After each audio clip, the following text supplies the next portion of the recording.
Welcome to Grub and Grace, where we believe the best conversation happens around the table. I am your host, Mark Flower, and I will be sitting down with authors, pastors, and others who are passionate about topics such as faith, religion, pop culture, politics, as well as personal testimonies, all while allowing an open and safe space for good faith dialogue. We don't always have to agree, but we're always willing to listen without demonizing or shutting the other down. We believe that we can learn from one another through active listening as we navigate faith and life. Our goal is to enter into every conversation with the intention to learn while leaving our pride and our ego at the door. So, pull up a chair and stay a while.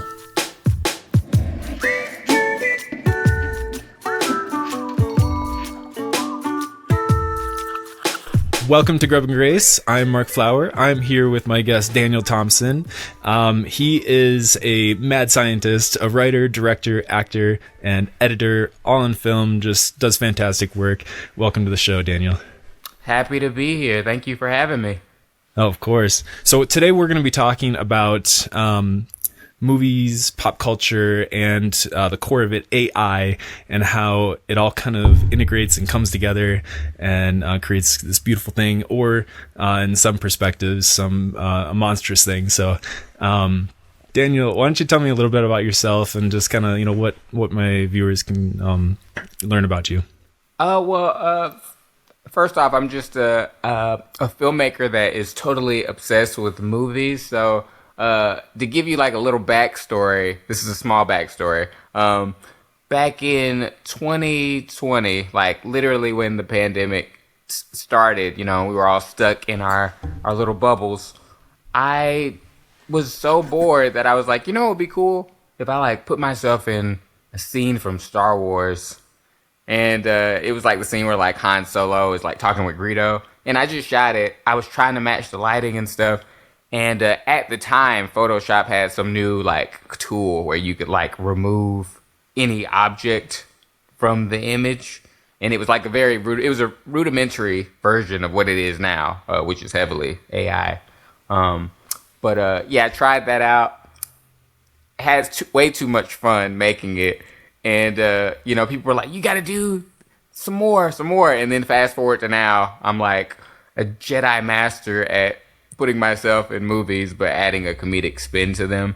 And here we are. I gotta say, I love your... So whoever's watching this or listening, you have to go check him out. So his profile on Instagram is nerdydan1.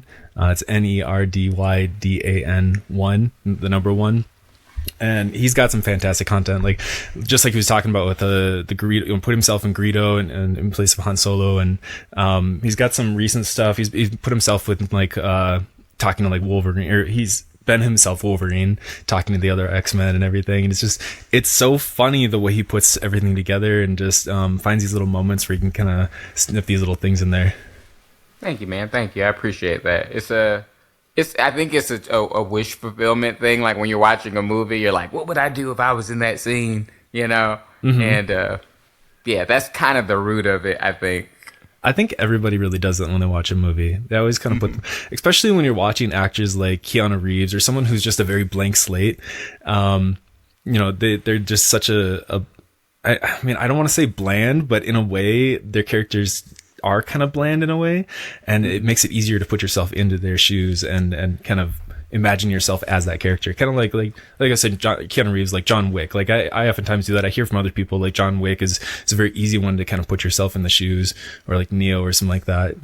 There's plenty of other actors and actresses that they're like that too. But you're 100% on point. I mean, I've watched John Wick so many times. I've been like, yeah, I'm thinking I'm back, but I just, it's just one of those things you can't help but do. Like, it's an addictive process to watch things versus like, listening to like music or something. Like, the lyrics, but you're not necessarily like trying to be that person. Mm-hmm. If that makes any sense. No, it totally makes sense. Yeah.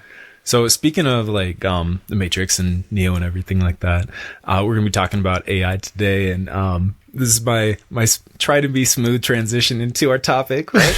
It's great. You're doing great. Love it. So I'll kind of jump in. So cinema and pop culture. Where does AI come into all of it? So I know that you use a lot of AI tools within what you do. Obviously, you use green screen, but I from some of the content you've made, I've actually noticed that you use some voice replacement. So you actually take out the audio from the actors, and then you put in your own audio to match, whatever you're doing with the character. So where do you think like AI kind of intersects with everything? Well, honestly, I think a lot of people they kind of give AI like a bad rap, like it does everything for you, but that's like the worst case scenario, right? Like if you have a great idea and then you can meet in the middle with AI, it's like the possibilities are endless. Like, when I started doing this, the only real like AI thing I could do was just put myself in the scene. But, fast forward to now, like you said, I can have an actor say something they didn't say before, and create like a whole new movie scene where people watch it and they're like, I don't remember this in the movie. Like, I don't remember this. Like, maybe I just need to rewatch it, That was my thought when I was watching your stuff too. And it's an interesting thing because, now, if you think like 2-3 years from now, that might get way worse. Like, we might actually have a version of your favorite movie with a completely new actor. Like this is the worst case scenario, right? Like, if Hollywood just was like, let's just save money and get like the newest TikTok star, a bunch of TikTok stars, and just put them in the Matrix in these roles. But we don't have to actually film anything except for them on a green screen, replace it. And then you have a remake or a reboot or whatever. And it's like, that's the worst case scenario, right? Like, people would be like, that's not creative. You didn't do anything new except put new people in it using AI, right? But the cooler end of that would be, using AI to create something mind-bending in terms of like, okay, we're making the Matrix 5 or 6 or whatever, and you have, I don't want to say Chat GPT, but something like that, right? And you're trying to make a meta script or something. I really think it could be used in a way that is beneficial to creatives, so that it's not. I'm talking a lot. But it's starting to sound confusing. But I just think meeting in the middle with AI is the best solution. Like, don't use it for everything, but use it as a tool. Oh, for sure. And there's so many tools out there too, where deepfakes is one where, it basically pulls in a bunch of different video clips. It reimagines things and tries to line things up so that it can create those new emotions and match the facial features and everything like that. And then the voice replacement like we were talking about. Then there's even text to visuals. So you can create whole visual scenes. I just sent you that one on Instagram earlier today where it was an entire short film about the early cavemen or cave people, and it's it looks realistic. It looks like real people. It looks like real shots that were shot. Some of them you can easily tell, like when it's zooming out through the rocks and the mountains where everything starts to kind of fold in on each other. But but it's crazy how you can create these scenes just by text prompts, and even video games too. There's that other one that I sent you about. It was an entire 3D world that you can immerse yourself just by creating a text prompt, and it'll create it itself. It's crazy where it's become and where it's gone. And even on top of that too, it's like even if you did like a text to video prompt, like you could have that as a basis, right? And now there's some new tech out there where like even if you just had like a still shot of that image and you acted out, like just on your webcam, just acted out what you wanted, like the person in that frame to do. Like you could do that, run it again, and then it would have your like fake video created actor like move, like it would have your motion. Movements. Yeah, so it's like a different form of motion capture. Yeah, so like if I put my hand up and I move my finger down, it would capture that. It would basically make a skeleton framework of your hand, and then it would be able to move those fingers down like that, which is really Yeah. cool. Yeah, and I know there's probably like some like video animator like cringing at this, listening to this right now, going like, "Oh no," but at the same time, it's evolution. It is. I mean, you probably know a lot more about this than I do. I've immersed myself as much as I can. I've done a little bit of video work, but this is like what you do. This is what you do, and so I feel like you have a better understanding of how all this kind of works. So, like you said, someone's probably watching this and cringing, but I feel like, there's probably a lot of people that are listening that's going to be completely new to them, maybe, and hear some of this stuff. So, I'm just like this whole conversation. I love AI and love where it's going and where it's coming from. But I know there's a lot of criticism too. I mean, there's a lot of fears about AI too, and especially with like deepfakes and creating videos of people where they didn't actually say what they said, or doing something that they didn't actually do. Yeah. What are your thoughts on that? Okay, well, I have so many. Now, this is a great one for me because, there's a great line in the Spider-Man mythos, that says, "With great power comes great responsibility." Right. Mm-hmm. So if you know how to do all the stuff that I can do, you have a ethical and moral responsibility to really think about like what you're gonna do before you do it. And a great example for me was I did a video last December that was like talking about the P. Diddy situation, because that was when it was starting to come out. Like the rumors of it were, the lawsuit I think had just come out, and I was like, I want to do something with this, but I don't want to put any words in his mouth, right? I want to just use what exists already. And there's a movie called Get Him to the Greek where he basically plays himself. And I found that scene, a specific scene, and I just wrote like some lines for me to say, just like, oh yeah, 50 cents like offering to buy your company, and I'm just saying you might want to take that because, the FBI, the feds might come and arrest you, and I was just using a lot of his responses in that scene, but once it went viral, like I think 50 Cent saw it and he reposted it. Really? And then it went crazy.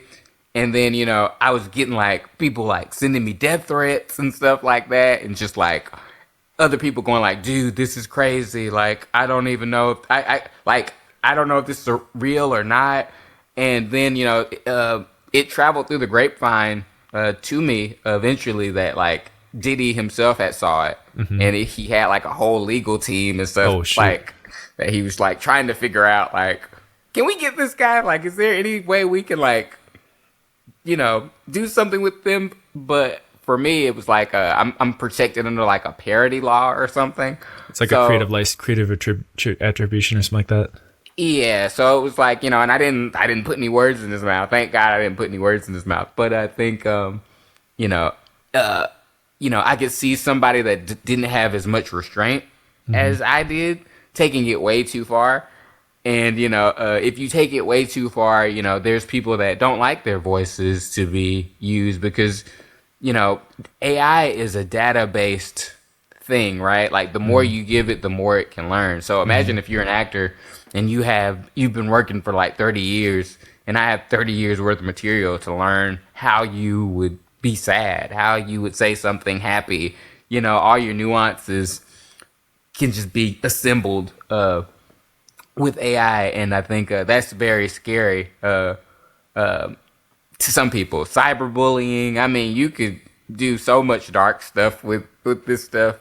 But, I think on the brighter end of it, it's like, oh no, what if a better example of the brighter side of things is there was a person, or there were people who saw that movie Spider-Man No Way Home, mm-hmm. and the scene where all the Spider-Man come through that portal for the first time, you see Toby come in and Andrew Garfield, and you're like, oh, this is crazy.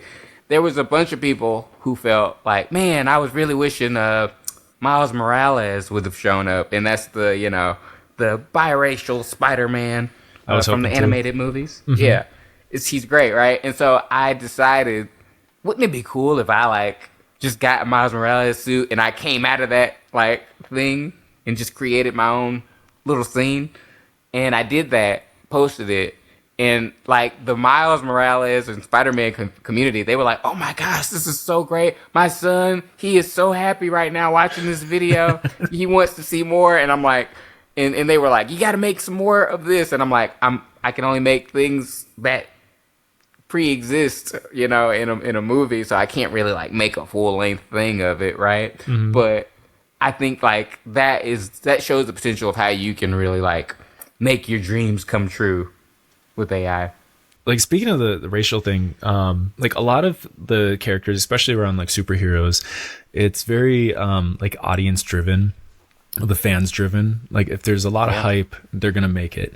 You look at Deadpool. I mean, they released that test footage. The internet blew up about it, and then it got made.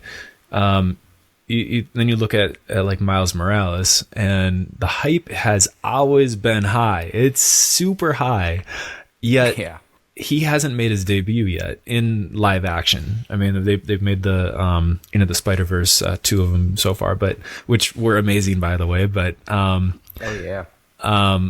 like, when is this going to happen? All we have is Black Panther and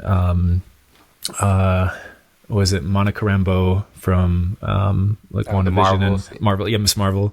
So it's like where do you see that divide where the hype is high, the want to have characters like that in the universe is up there, just like how Deadpool was and then it got made. Like do you like how does it kind of impact you and people around you that like when you just know that that's kind of going on?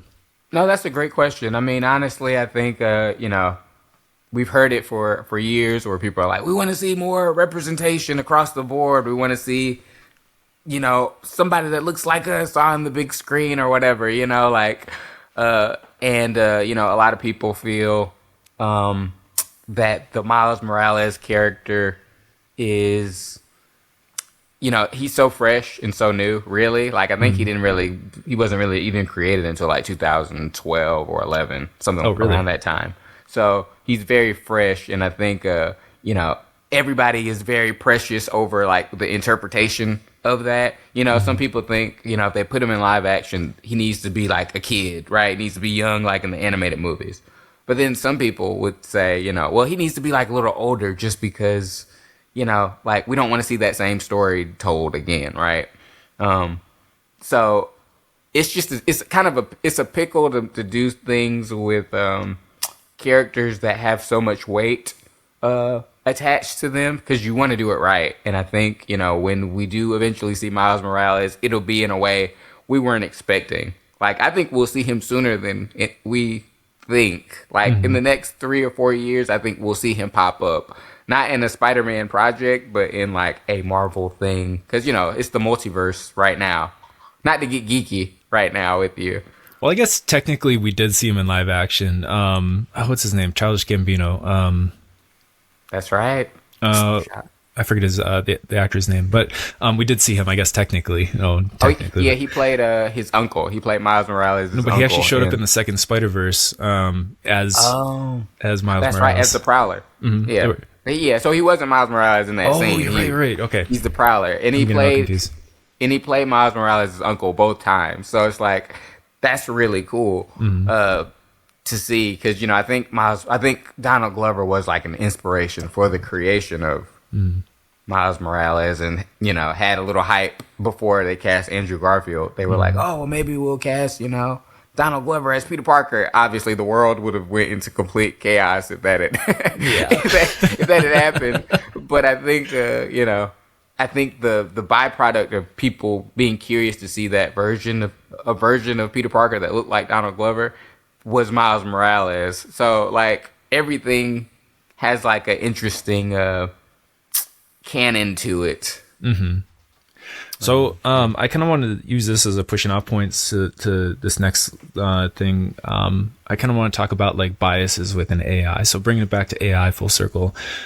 the bias of AI, so you get like facial recognition, is kind of the main thing I think about. There's been a lot of controversy when facial recognition came out with like the iPhone or other phones where you get facial recognition to get in, and other things that use facial recognition, and it was very biased towards white people. That it was and basically it was the whole thing that they only tested the facial recognition software on white people, or mostly, and so it basically excluded anyone else that wasn't white. And so if you get someone that from like Mexico, someone from Africa, someone from Asia, like Korea or China or someone, the facial recognition doesn't recognize the face. Even if you've put your face in multiple times, it still has trouble recognizing the face on a regular basis.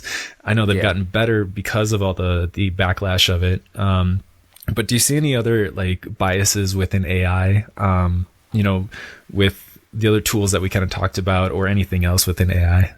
Oh yeah, I mean, the voice, like sometimes like even like a voice generation, right, of something is interesting, because this is kind of a weird conversation to have with like normal people who don't look at like the AI stuff in that way. But I'm like, there was one time I was talking to one of my friends about something, and they were like, "Do you think this AI generation sounds black?"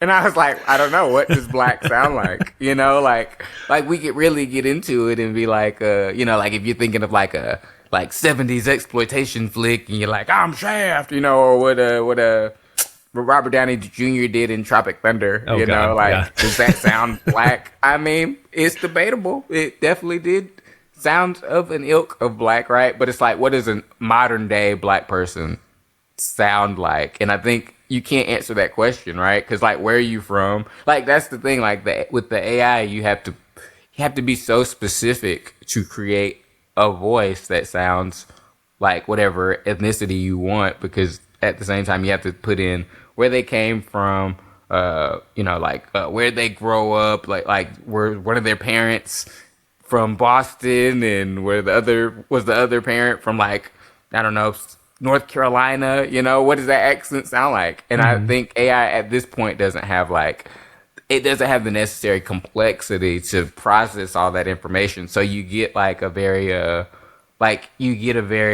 weird sounding AI that's like supposed to be like a black guy. And it's like, "Hey, I'm Chad. Cool. Hey, nice to meet you." And I'm like, "That's cool. That exists." But it's like, is there any other preference? Like, is there any other models of voices that you have? It's like, cool. We have like 50 white people voices to choose from, and then we have like 2 black people voices to choose from. It's like, okay, exactly. There's a little misrepresentation here. Exactly. And I want to preface the voice I did previously. It's not a white person voice. I wasn't saying that. I was just saying that voice that they put on the black guy, you can they have like a AI that you can like see the visuals along with the voice, right? And so when you see the visuals with the voice, it like doesn't match up. Like it doesn't feel like it's alive. And I think that's like an interesting thing there too, is that, like human beings know human beings when they see them, right? But we're going to get to a point eventually where like we're visually looking at like something over Zoom, and we might be talking to an AI generated person, and it might be, pretty good. Oh yeah, I mean, it makes me think of the movie Her with Samantha, the AI assistant for Joaquin Phoenix's character, and it's you're talking to somebody, and you almost kind of start to bond and create this relationship with this AI, which isn't real. It's I came across. I didn't type it down or anything. I came across there was this survey that. I forget what organization did it, but they surveyed like 1,200 people, or a little more than 1,200 people, and they asked them all these questions about AI, and I think they only came out with like it was only like 30 to 40% of people like would know that AI was integrated in certain things within their life. Like they had no idea that AI was integrated in like social media or other tools that they use, like even search engines. And it's just it kind of showed, maybe I'll put it in the notes or something like that where I found this, but it just kind of showed the disconnect of people's understanding of AI and how integrated it is with society. Yeah. There's a phobia, a real phobia of something that's not that they don't think is conscious or has a benefit to them. But as we see, it's affecting every, like you said, every like facet of their lives. I mean, like I'm trying to imagine what school would be like for me, you know, in this time of like generating, you know, documents, you know, paperwork, you know, you're like, oh, I got to write an essay. And then you get the essay and then you just, you know, read it yourself and then make your adjustments to make it sound more like you. You know, I'm like, you know, how do we tackle that on an educational level, you know? But on the inverse of that, it's like, oh, well, if we all had like our own personal AI assistants that knew us deeply, then we could have AI teachers that know how to teach us best, right? But at the same time, it's like, do you want to be taught by something that doesn't have a soul, quote unquote? You know, I don't know. Part of that whole survey thing, they actually asked, like, would you trust AI to take care of a loved one? So I think specifically like a parent in like a nursing home or something like that. Or someone that just needs a little bit more assistance and help. Would you trust AI to take care of someone? I think it was overwhelmingly like decline. I don't think it would be safe to do that, which is good. I think I'm glad that majority of the population, or at least the majority of the people that were in the survey, would agree. No, I don't think it's at a level that we could actually put AI into the hands, someone's life into the hands of AI. Yeah, I mean, okay, I got a fun one. I got a fun example of this sort of. Yeah. I got a Tesla recently. I must say I'm not in the I don't lean politically in that direction. But I love I bought the full self-driving package with it, and I wanted to test. Could it get me from North Carolina to New York City? Could it drive me all the way there without any interventions by me? And surprisingly, it got me there. No intervention. I didn't have my hand on the wheel. I mean, I was like hovering a couple of times to just kind of, see if it was going to do anything weird. But it behaved exactly like I would have behaved, if not better. And that was kind of eye-opening because I was like, okay, here I am not trusting this thing to make choices for me, but it's got millions of inputs of data from previous drives of other people driving, and it's constantly learning. So it's like it's becoming, or it's starting to become, like the ultimate driver. Like it might drive better than I would. So in that instance, like, you know, I'm thinking about like the car I had before was a gas-powered car, didn't drive itself, and I'm like, man, it's actually crazy to think that, like, you know, we might be in a future where cars are safer by driving you versus the human element. It'll be like Minority Report or something like that. Yeah. Just, you could sit back and have a whole conversation, not have to worry about anything.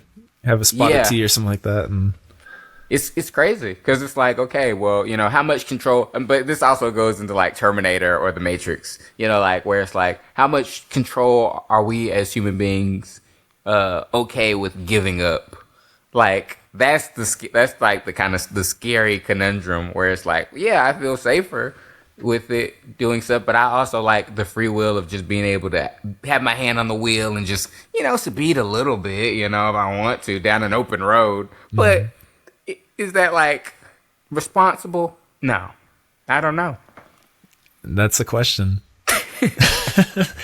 No, there's a theologian that I follow. I got to meet him in October, and he came out with an episode about AI. He was talking to someone in the field, and what Tripp said was, I think he was talking about more political, the kind of the AI and political spheres, or as far as like media and whatnot. But I feel like it could apply here, just like the development of AI. It's I kind of see it in like what he was talking about is it's kind of like an above ground swimming pool. You get a bunch of people in there, they start rotating around, you create this whirlpool, and it's difficult to stop that whirlpool. And all you can do is really, go along with the speed of it, or continue to make it faster. And the only way to really stop that is, there's going to be people having to throw themselves in the way of it, getting, swept under the waves, and linking arms in hopes that you can at least, slow it down. So it's, but with AI, I feel like it's that whirlpool. It's that, it's going to keep going. People are going to keep doing that. And that's where it starts reaching that scary territory. It's like, it feels safe right now, but are we reaching that point of like Terminator style where, it's going to go beyond that point of no return? What was I watching recently? It was I think it was the Terminator animated thing that just came out on Netflix this year. Did you see that one? I've seen bits and pieces of it. Everybody tells me it's really good. I just haven't had a chance to just sit down and view it. But it's like what, Terminator Zero or something like that? I think it's Terminator Zero. So it basically it's that point when the AI goes online and decides to nuke all of humanity, but it takes place in Japan. And they talk about what's happened in America. Because all I've seen with Terminator is everything that happens in America. But this is a unique perspective, because this is like an alternative AI that was created in Japan that was in contradiction to the one that was created in America. So, and then the scientist is having these conversations with the AI debating whether to put the AI online. And he's like expressing all these things of like, I'm concerned because I don't want you to, decide that humanity is bad and nuke us. But also America's putting this AI out, and I have a fear that this is what's going to happen with their AI. So my solution is to release you to stop that AI. And it's this whole philosophical debate that he's having throughout the whole series of that. And it was just really interesting. That's pretty rad. No, that's actually cool, because it is kind of a nuclear arms race right now with technology, AI. I mean, you look at, like the tech in China, like there's some smartphone that's like banned here. That's like, I think it turns into like a tablet or something crazy. Oh, really? Like unfolds like a piece of paper? Like, yeah, you can fold it like a trifold thing, and it's super thin. And that like brand is banned in the U.S. because they think it's like spyware or something. But I think really it's because it would kill a lot of its American competitors. Like the Apple devices. Like I remember when like the iPhone, when that came out, that was like the peak of like human technology, a computer in your hand, right?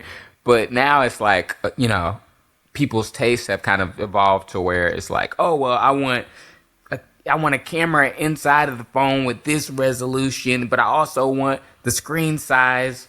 And if you were to show me like, that brand in China, that smartphone that turns into a tablet or basically a computer, I would be like, well, I don't really think I need the iPhone anymore, It reminds me of this comedy video I saw on YouTube years ago. It was so they came out with several models of the iPhone, and they're like this is the iPhone model 15 or whatever, and then it's like this like 5-foot long phone, and it fits down like the entire leg of the person's pants, and they're like trying to walk, and it's like all stiff leg, but it's kind of like that, where it's like the demands just keep getting bigger and bigger, and it's like, do we need that? Okay, here's where it's scary. Okay, I gotta ask you this, because this is gonna be really the test to see if like how creeped out you are with AI. Have you seen the Neuralink stuff that Tesla is doing? Neuralink. Yeah. I've heard something about people making fun of that with like, that's the chip of the Antichrist and everything like that. So it first started off with them showing it's a cranial implant. So yeah, you put it in it gets implanted in your brain. But they showed a sheep that had some type of brain disorder, like where like it could only move to the right, like it could only move sideways. It couldn't move like straight forward. So like but they implanted a Zoolander type thing. Yeah, yeah. I can't turn left. They put it in his brain, and it released a certain amount of voltages in its brain so that it could walk normally. And then they were saying, well, we could do this to people that have like Alzheimer's, because that's all that is. Amputees or something like that. Exactly. Is that like if you're just putting this thing in someone's head to just give out the right amount of voltage so that they don't lose their memory, so like the gray matter doesn't just die. You know, then you get into like data, right? Like now there's a guy who I think he's like there's a guy who he can't use his body at all, right? And he got the implant, and now he's like moving cursors around. He's controlling his computer, playing video games with his mind. That's crazy. Yeah. So I'm like, well, like when you put AI into that device that's already in his head, he's not dead. I think he's had it for like 3 years or something like that. Nothing weird has happened with him. I'm like, you know, we might have people that there might be like a whole like class thing that happens, right? Like the people who get the cranial implants, they're gonna be technically better human beings because they can speak any language, they have any knowledge that they want to access, but at the same time, like I said earlier, how much control would you have to give up potentially to have that in your brain? Like, would you trust a company to be like, we're not reading what you're thinking? I don't know if I'd have enough trust. I mean, it really depends on if the device has the ability to be connected outside of your body to like a network, or if it's 100% offline, off grid. I don't know if I could trust the company, even if they told me it was off grid and like it's 100% local. It's just basically telling your body. I don't know if I could trust the company, especially nowadays, because you're seeing how much modern day AI is being used to hurt people, and how much the media is not reporting on this kind of stuff. You see what's happening in like Palestine, using drones now. You know, what I hear is that there's still pilots, but they're still being flown by AI as well, and they have guns on them. They're able to do all that. Even the missile systems they use, it's AI driven to select targets in the areas that they want to bomb.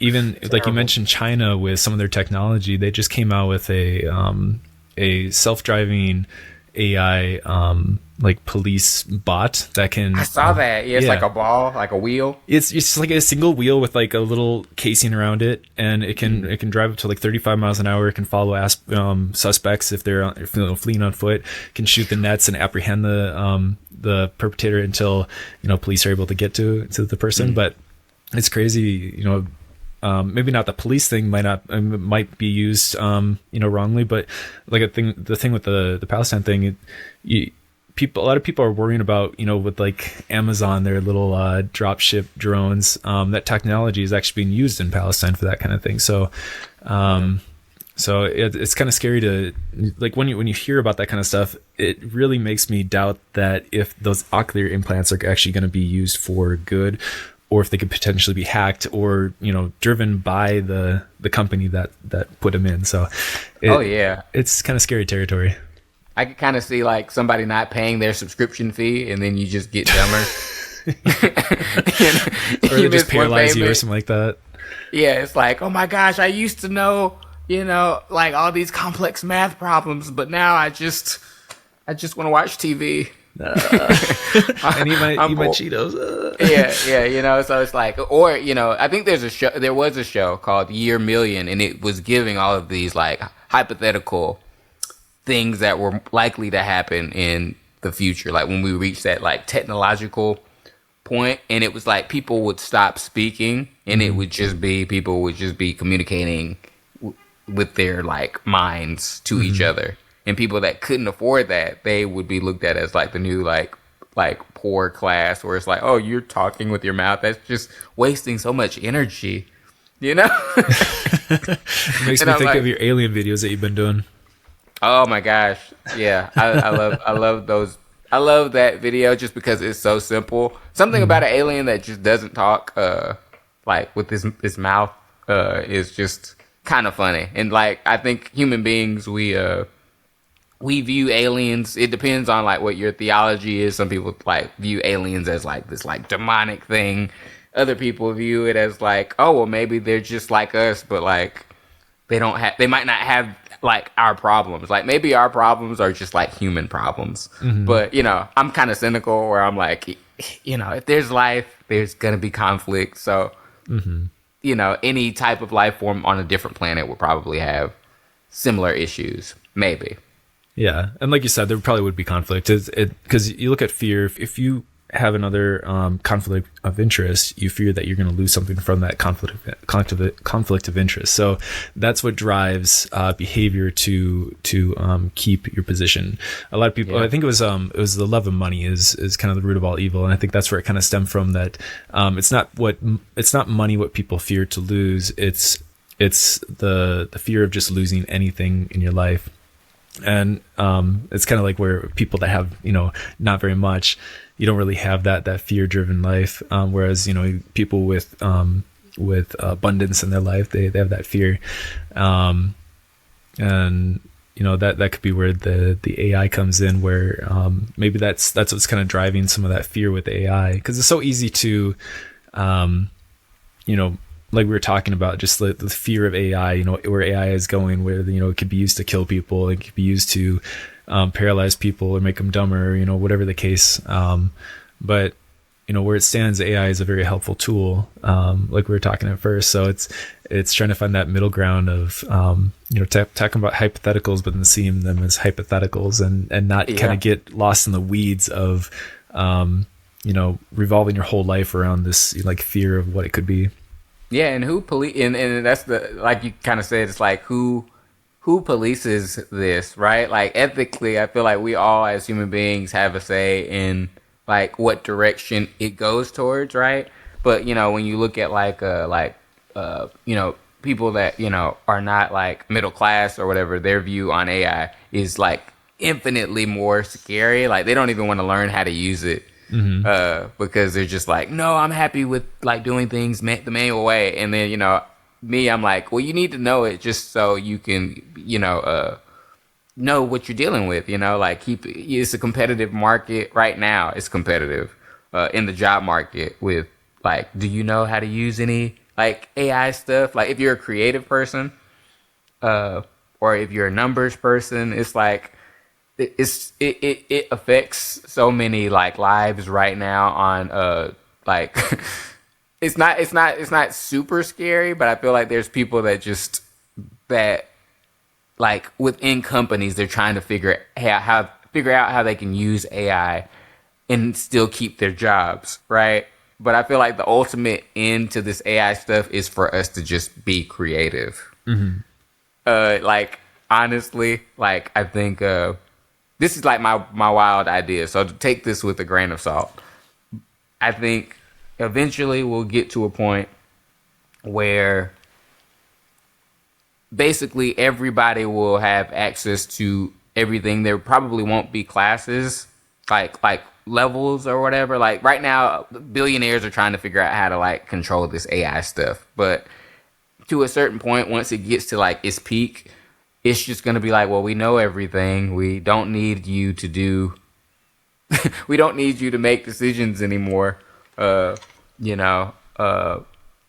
has all the data. It's probably listening to you right now. If you have Google Home or whatever, like these things can know us intimately, right? So it's like, imagine a technological renaissance, if you will, where it's like you just have unlimited free time. What would human beings do with free time?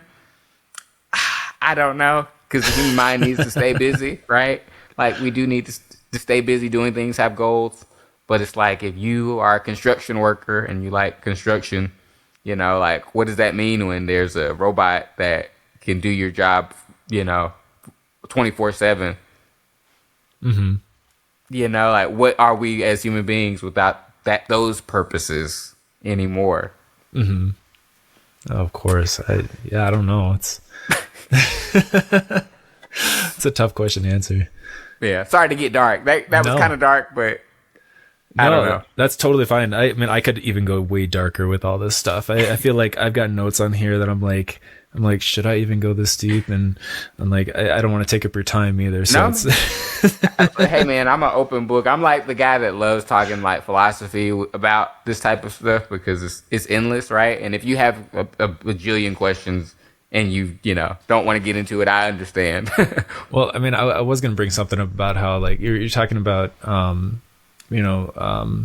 the AI models and the software is kind of, it's created by these companies. And I was going to say that, it's driven by the shareholders. It's not driven by the needs for the people. And it's kind of a dangerous territory to think of where that could go. Because, I mean, especially in a very capitalist society, it's the wills of the people aren't necessarily in the forefront of those leaders' minds when they're creating stuff like this. And so what's the future of that look like, and where does that kind of bring us? What's the outcome going to look like? Is it going to be used against people? And we could find plenty of examples already of how that's happened. Or is it going to benefit society? Is it going to become like a Star Wars or a Star Trek? You got dystopian or utopian. And I even wrote down one of these questions: are we going to see a Terminator style future? Are we going to see more of a her type of future where it's more beneficial, or is it going to be Matrix where it's somewhere where we believe that we're in a good spot, but we're actually being controlled? So it's I think it's all three. I honestly think it's all three. No, totally. Because even in the Matrix's lore, right, it's like they had a technological boom, like in the real world, and things were going great, but human beings kind of rebelled against the artificial life forms. And the life forms, those AI, that artificial intelligence wanted to have their own existence, and then we got into a fight with the thing we created, right? And then the thing we created didn't destroy us. We tried to destroy them, but in doing so, destroyed our environment, right? Like our whole ecosystem got messed up. The sun disappeared. Like we just nuked the planet or something, trying to get rid of them.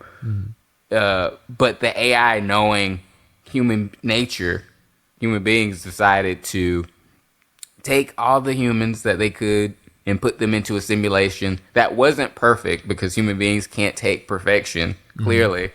So they're in this simulation, but at the same time, you get to the point that you get to in the Matrix where there's people revolting to know the truth, because they're like, well, the ugliness of our choices, you still would want to know the truth versus being lied to, right? That's like the ultimate, like, human consciousness question, like the truth or the lie. I don't know. I'm sorry. I went off on a weird tangent, but it's all three. All three. No, I love it. Well, why don't we kind of wrap this up here? Like I said, I don't want to take up your time too long, but why don't we finish up with this? So I kind of interested, like, what's your favorite representation of AI in a film? And then I also put, do you enjoy seeing like a benevolent, how do you pronounce that word? Benevolent?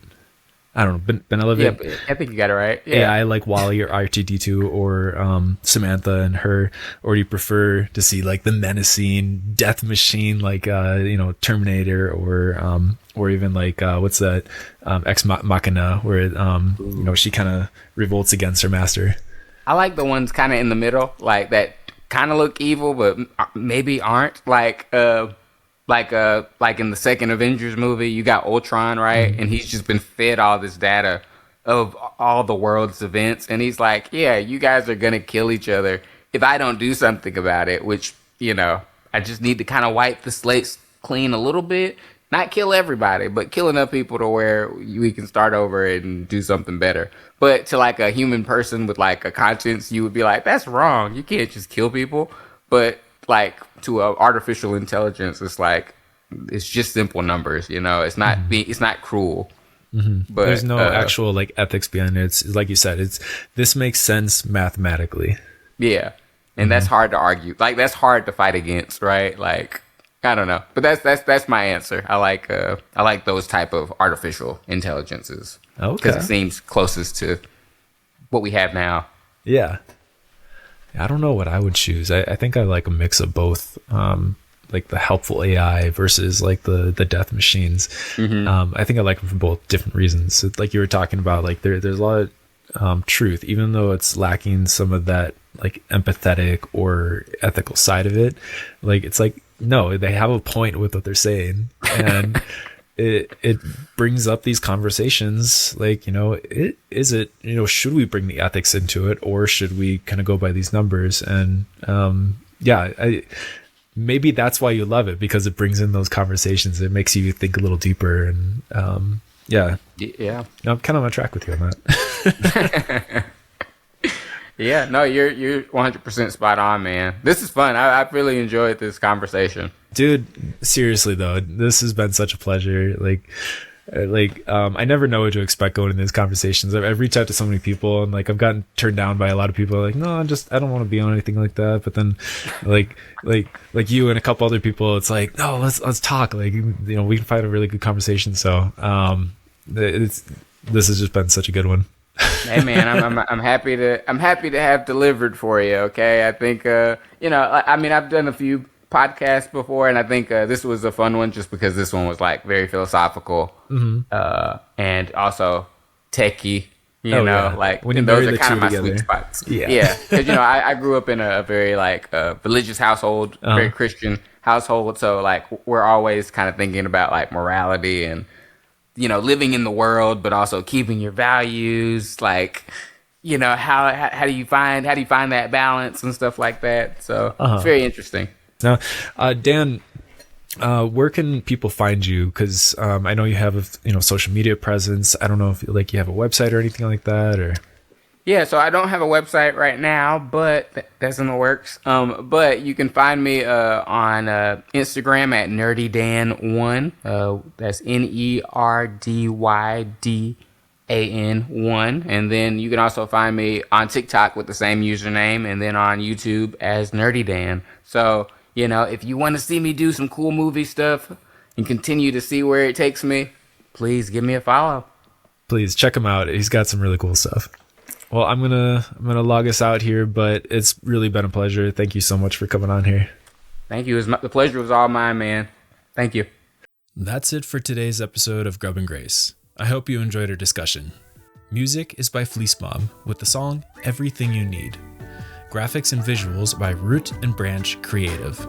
Remember to visit our website at grubandgrace.com. That's grubandgrace.com, as well as our socials on Facebook, Instagram, and X. If you like the content that we create and would like to support us, make sure to subscribe or follow wherever you can, and leave us a review on Apple Podcasts. And as always, until next time, stay curious, keep an open mind, and celebrate the traditions that bring us all together.